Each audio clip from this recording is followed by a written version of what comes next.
Hey guys, this is Pete and we're back with another Morra Gambit video. This is part 2 of the series. If you haven't watched part 1, I recommend you go back and find part 1 of the Morra Gambit. And in this video we're just going to be looking at maybe more traps that white can do, and also what happens if black tries to play more solid and more correct lines. So we'll jump straight into it. As you can see, Morra characterized by the opening moves e4, c5, knight d4, c takes, c3, takes. And as you can remember in the last video, the black's most common move here is knight c6. But he's got some variations that he can do here. For example, he can play the move pawn to a6, in which case white should play bishop c4. And this often transposes into main positions, but even in this position, black can easily just blunder. For example, if he plays b5, for example, this is a blunder. White can play bishop takes f7, king takes, queen d5, and basically winning the rook. So that's just a free rook for white. So after knight c6, which is the most common move, white plays bishop c4. Instead of d6 or a6 as we saw in our last videos, black here plays e6. That's a move that tries to shut down the c4 bishop from hitting f7. So we'll see how white plays against this. For example, white just develops knight f3, queen c7. There's a strong point to this move, as you can see in the future few moves. As you can see, if white just castles, knight f6, knight b5. Now, knight to b5, you might be tempted to play after knight f6 a normal Morra move, queen to e2, but black can set quite a dangerous trap here. For example, black can play knight to g4. And you might think, what's the point of this move? Well, the knight is trying to go to e5, and if white plays the normal looking move, pawn to h3, trying to kick away the knight, then black has the very strong move, knight to d4. And as you can see here, f3 is the only piece that controls the h2 checkmating square. So white cannot do knight takes d4 because of queen h2 mate, and white cannot move the queen because of knight takes f3 and then queen to h2s. And the queen is under attack, so white can't take the knight on g4. So knight to d4 is a very powerful move for black. So obviously white doesn't want to go down this line, so instead of queen e2 here, white plays knight b5, kicking away the black queen. Black plays queen b8. He wants to stay on this diagonal here. White plays e5, offering another pawn sacrifice. White knows that black's king is uncastled, and white should strive to open up the center of the position, since all his pieces are fully developed pretty much. Knight takes e5. If black doesn't accept, if black plays knight g4, trying to take with the other knight and solidifying his position in the center, then white can just defend by knight bishop f4, knight g takes e5. You see that black now accepts this pawn, but look at this, he's stuck in this very deadly pin here, the knight to the queen.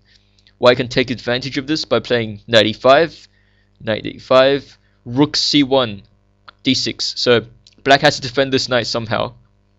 Bishop takes, d takes, knight c7, very strong move. As you can see here, if black doesn't want to give up the rook, then he has to play queen takes c7, and then after bishop b5, the queen is lost. So this is very strong for white. You can see lots of traps here that white can fall into, black can fall into once the position is opened. So after e5 here, if black accepts this pawn with knight e5, then white just plays knight takes e5, queen takes, rook e1. As you can see in the opening, you don't want to move your queen into the center too early, and that's what black has done here. So rook e1 attacks the e5 queen. Queen b8, that's pretty much forced because white has too many threats. If the queen remains in the center, white can quickly develop. Queen d4, and this is a very strong move because it supports the f4 square, allowing white to play the move bishop to f4, which pretty much traps the black queen. So black needs to stop this. He can do d6, he can play d6, but white can play bishop f4 anyway. And as you can see here, e5 is lethal for black, because after e5, white has the very strong move, rook takes e5, and after this move, black is lost because of d takes e5, bishop takes e5, and the queen is trapped in the corner. So as you can see here, with all of white's pieces in the center, black cannot really defend the pawn d6. he was pretty much forced to play the move e5 because the d6 pawn was about to be lost. There's no really good way to defend it, and this all results from black's lack of development. As you can see here, he's got 3 pieces on the back rank, five pieces on the back rank, and white only has 2, and he finishes his development the very next move. So you can see this motif in many variations of the Smith-Morra, where black falls behind in development. And in our second game that we're going to be seeing in the Smith-Morra here, you can see normal opening moves: knight c6, bishop c4, e6, knight f3, queen c7, and instead queen c7 is normal and castle, and instead of knight f6 here, as we saw in the last game, black plays a6, not wanting to suffer from knight to b5. And in this position, it's safe for white to play queen e2. There's no threats of knight g4 or anything.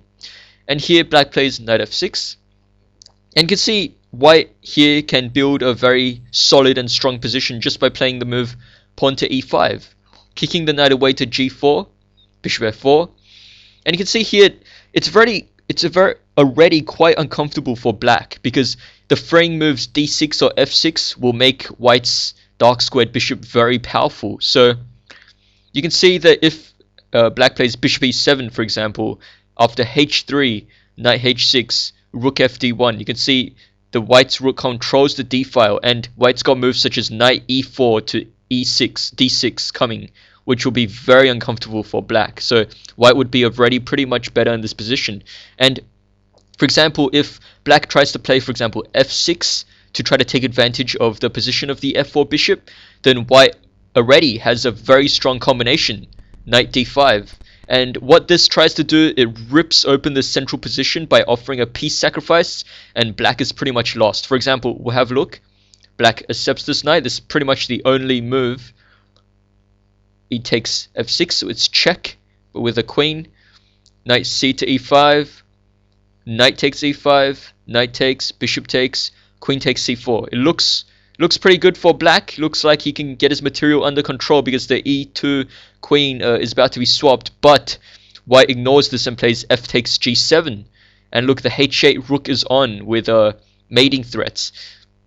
As you can see here, if bishop takes g7, then queen at h5, and you can see here that black's king is about to be mated, and white would also have too much material in this position.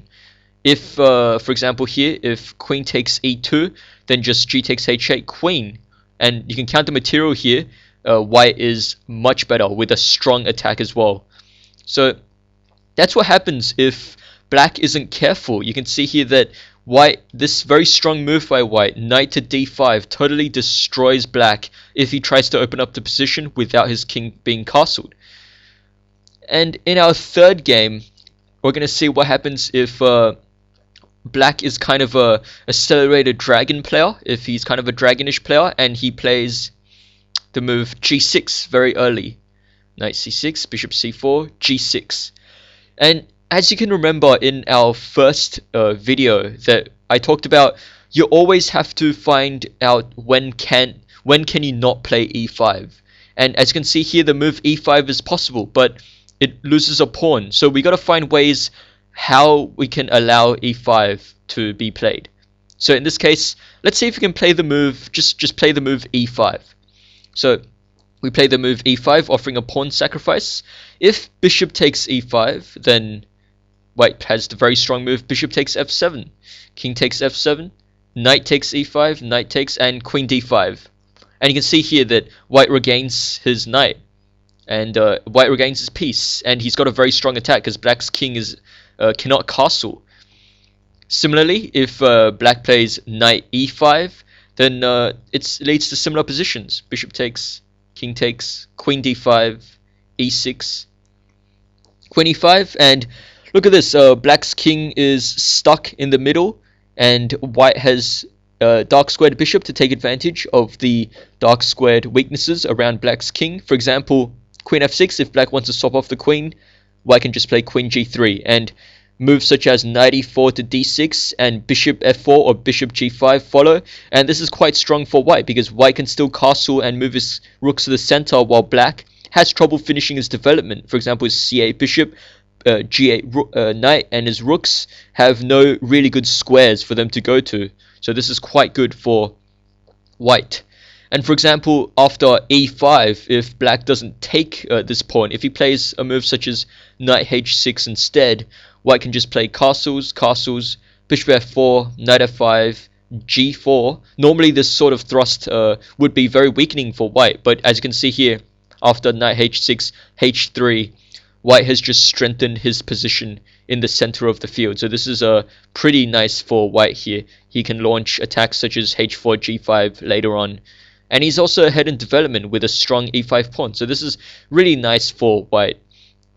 So as you can see here, in this second Smith-Morra video, from the 3 games that we looked at with the move, for example, knight d5, with this sacrifice here with e5, you can see that e5 here is a very key move in many variations, even as a pawn sacrifice. If the pawn is sacrificed, then black's center is very weak, especially if his king is in the center. If his king is in the center, then the e5 push is very strong.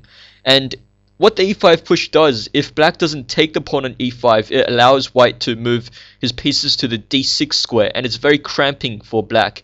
But if he takes it, all these central diagonals and files are open for white's pieces. So this was part 2 of the Smith-Morra video. I hope you enjoyed, and you can check out my chess podcast, chesscrazytalk.com. It's about Australian chess. We got interviews with all the players. You can check out, you can email me, chesscrazytalk@gmail.com, to send all questions, or you can comment on YouTube. Please like the video, please subscribe, and I'll be releasing more content soon. And until then, this is the Youngster number 9, and signing out.